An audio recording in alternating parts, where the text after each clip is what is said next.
तो हम edit page cover कर रहे थे और एडिट पेज में हमने काफ़ी सारी चीज़ें कवर कर ली थी। इसके अलावा कुछ चीज़ें रहती हैं जब आपको बताना चाहता हूँ।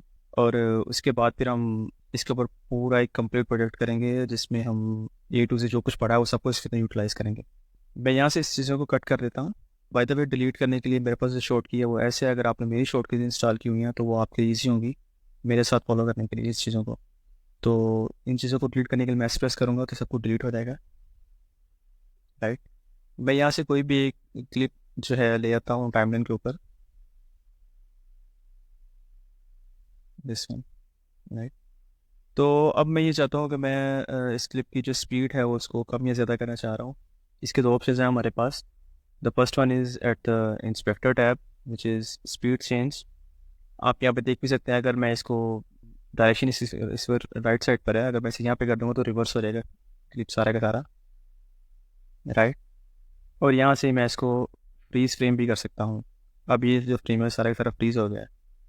अगर ये फ्रीज हो गया इसका मतलब ये एक इमेज बन चुका है, इसे जितना मर्जी आप एक्सटेंड कर सकते हैं इसको, राइट। इसके अलावा मैं जिस तरह से स्पीड चेंज करता हूँ वो ये ऑप्शंस नहीं है, ये भी हैं ऑप्शन लेकिन मैं ऐसे नहीं करता। मैं क्या करूँगा, मैं यहाँ पे अपना राइट क्लिक करूँगा इसको और यहाँ से चेंज क्लिप स्पीड, राइट। यहाँ से मैं इसको 200 300 जितनी मैं स्पीड करना चाह रहा हूँ मैं कर सकता हूँ यहाँ से। लेट से मैं इसको 300 पे ले आता हूँ, राइट। तो अब इसकी स्पीड 300 हो गई है,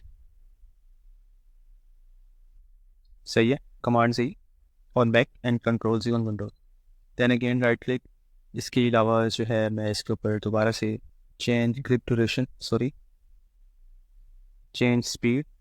अब मैं इसको स्लो भी कर सकता हूँ यहाँ से, लेट से मैं इसको 50% करता हूँ हाफ के ऊपर,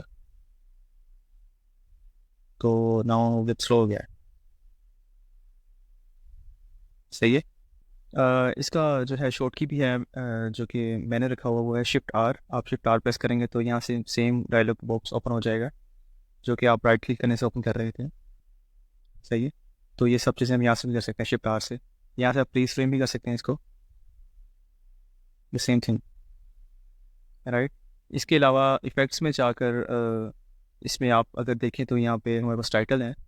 टाइटल में ये सारे टेम्पलेट्स पड़े हुए हैं, सही है। इनमें से कुछ टेम्पलेट्स जो कि मैंने डाउनलोड किए हुए हैं इन्वेंटो से, वो भी मैं आपको बता दूँगा आप किस तरह से डाउनलोड करते हैं और उसे किस तरह से यूज़ करते हैं। अभी इस वक्त जो है हम टाइटल पढ़ेंगे तो टाइटल में इस वक्त दो तरह टाइटल होते हैं डाविंची में, टेक्स्ट और टेक्स्ट प्लस।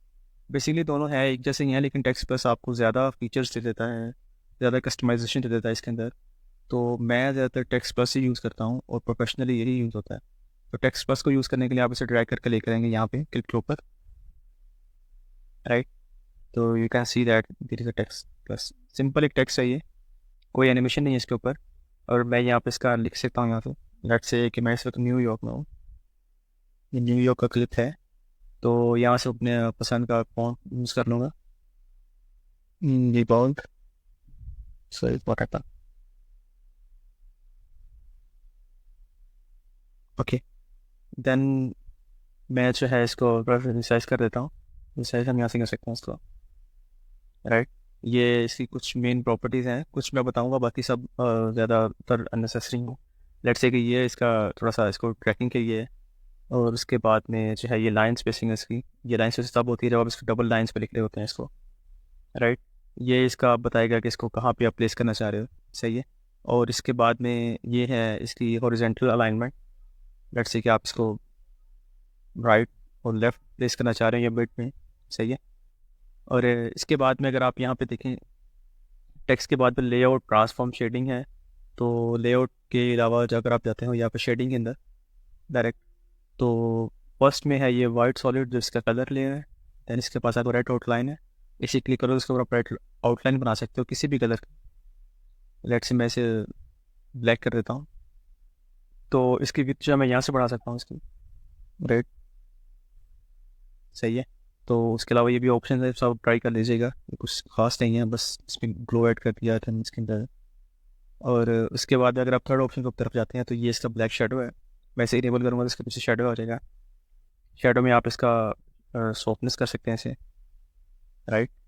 हल्के से ग्रो करके आप तो ज़्यादा और भी ज़्यादा इसे विजिबल कर सकते हैं बैकग्राउंड की तरफ से, इनके जैसे ब्लेंड कर दिया। देन आप इसकी पोजीशन भी चेंज कर सकते हैं इसके जो है शेडो की, जैसे कि ये आप अपनी तरह से आ रहा हूँ, राइट। इसके अलावा इसके अंदर नेक्स्ट पे आप इसके ऊपर बॉर्डर भी लगा सकते हैं। जैसे ब्लू कलर का बॉर्डर बॉर्डर है, हम इसका कलर चेंज कर सकते हैं यहाँ से। तो मैं फिर येलो कलर करती हूँ, और अब इसके बॉर्डर को प्लेस पर भी देख सकते हैं यहाँ से,